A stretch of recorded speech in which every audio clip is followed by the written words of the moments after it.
Drage is a name we all know and remember for different reasons. Some of you guys may know him because of this. Those guys suck, by the way. SK suck, and I hope they enjoy LCQ. And others might know him because of his YouTube channel. But I first heard of his name from none other than SpenLC. In 2021, former world champions Spen and Tom decided to team up with this 16-year-old, who's completely unknown to the community. But after several monthly finals, we all began to recognize him as a talent, a generational one as well. The young British was a prospect, it's undeniable, but throughout the next few years, he hasn't achieved anything major. Underperforming in world finals, 0 LAN wins, and also had a disappointing run with Heretics. But this video isn't about dissing Drage. It's an honest conversation about his past, present, and future in the Brawl Stars esports scene. As I've mentioned, Drage's beginning was absolutely insane, starting his career by partnering with 2 world champions, an opportunity dreamt by many rookies. But Spen and Tom won't just pick up some random 16-year-olds, right? They had a vision, a future where this young talent blooms and blossoms, a future where this kid holds the key to bring them back to the biggest stage of Brawl Stars. But unfortunately, their first season didn't go the best for them. Although they did qualify to Worlds as 4th place in EU, they were completely destroyed by Na'Vi going into round 1. And you can see these champions of the past will remain champions of the past. In 2022, I believe this was the year where Drage peaked, which is kind of sad to hear because of Drage's immense potential.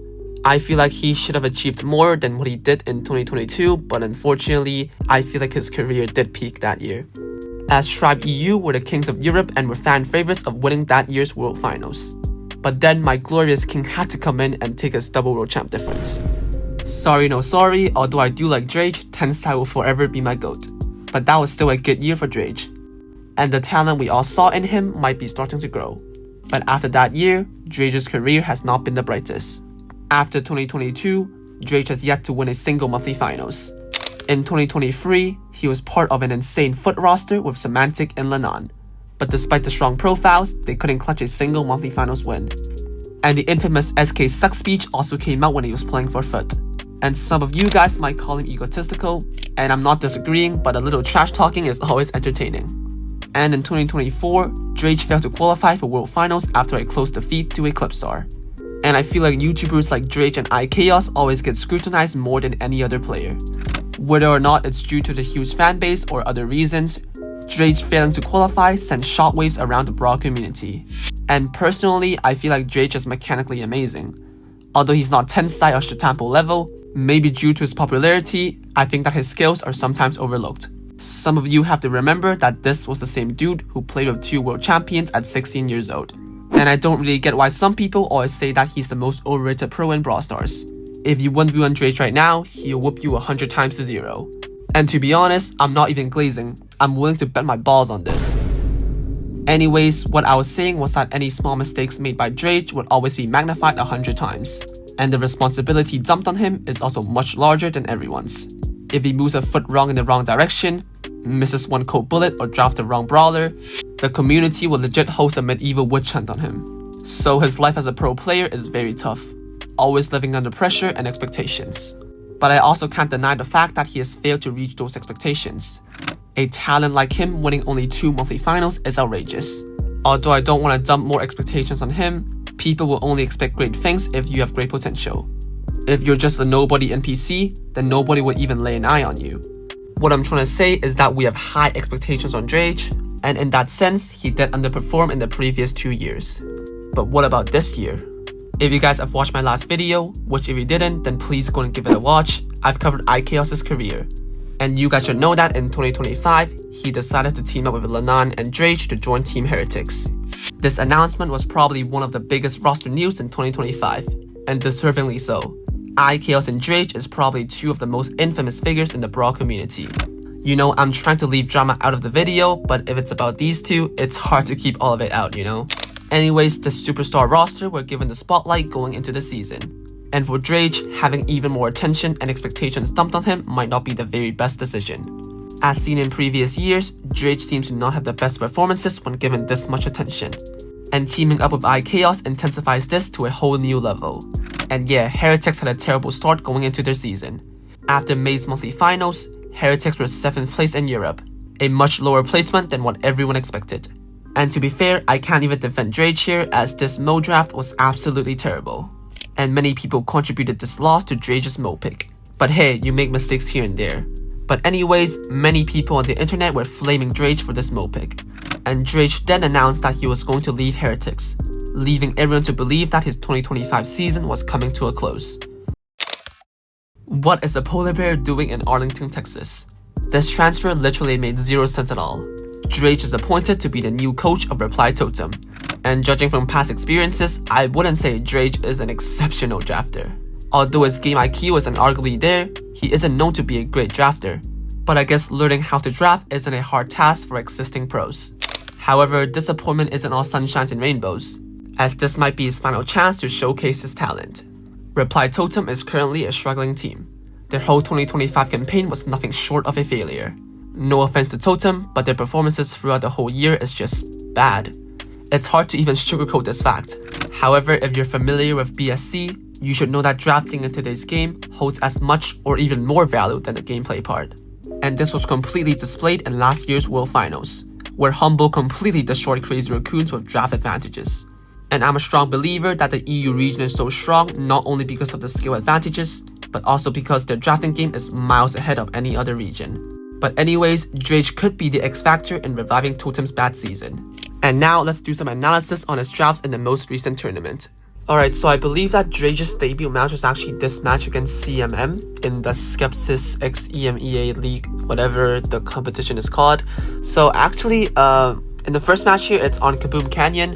CMM goes for Chuck, 8-bit, and Byron here, which, I mean, Byron for the new Hypercharge actually does quite a lot of damage, but I don't really like the Byron pick from CMM. And for Totem, we got Amber, Melody, and Kaze. So yeah, it's a pretty clear-cut strategy for both teams, to be honest. So for CMM, I mean, they go Chuck for the offense, obviously, and 8-bit and Byron for the defense. And then for Totem, they went for Melody, Amber, and Kaze. So obviously, their strategy is just to go all out on offense. Obviously, with Kaze, you could throw your whatever shuriken. You know, you could position the edge of the shuriken to be right onto the safe. And it actually does quite a lot of passive damage. And of course, Amber and Melody are just, you know, high DPS brawler, really good for heist. I mean, they also fare pretty well as controllers, especially Amber. And of course, Kaze could just sneak up with her gadget and then, you know, get some really, really good pressure on the enemy side. And I think that really worked well for Reply Totem. And then for the second match, they went Byron, Max, and Buster, where Max speeds up Buster, Byron heals up Buster, and then Buster just goes with his gadget in and then, you know, just kill everyone, to be honest. So obviously this strategy is a pretty brave one because you're basically just rushing in and hoping to secure kills after kills, or else your strategy is basically just over. But they pulled out pretty well, to be honest, I would say. They went 2-0 in this match, and also Buster's Hypercharge also cancels out all these Hypercharge, which is a very, very strong Hypercharge in this very meta. So yeah, Drage's drafting in this very set here is a masterclass performance, and that's exactly what my boy Composure said right here. And his debut match seems very, very promising. And then we had this knockout game where Reply Totem drafts Buster once again. So I believe that Drage is actually really comfortable with drafting Buster, no matter the game mode here. I mean, every coach has their own style, right? And I think Drage really likes the Buster pick. And to be honest, I'm not really gonna blame him because I do believe that Buster is, you know, a cracked brawler, always in the meta.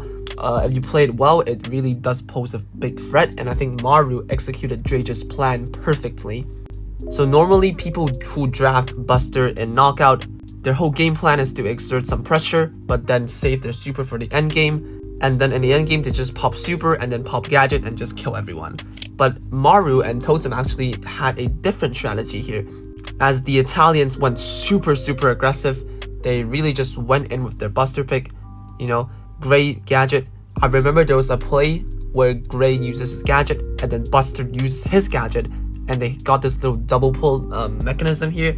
But yeah, Maru and his Buster basically just rampaged Orion out of the game. And Orion played a bad set, to be honest. I'm not gonna take that out of the equation, but I do believe that this draft here by Drage was yet another masterclass.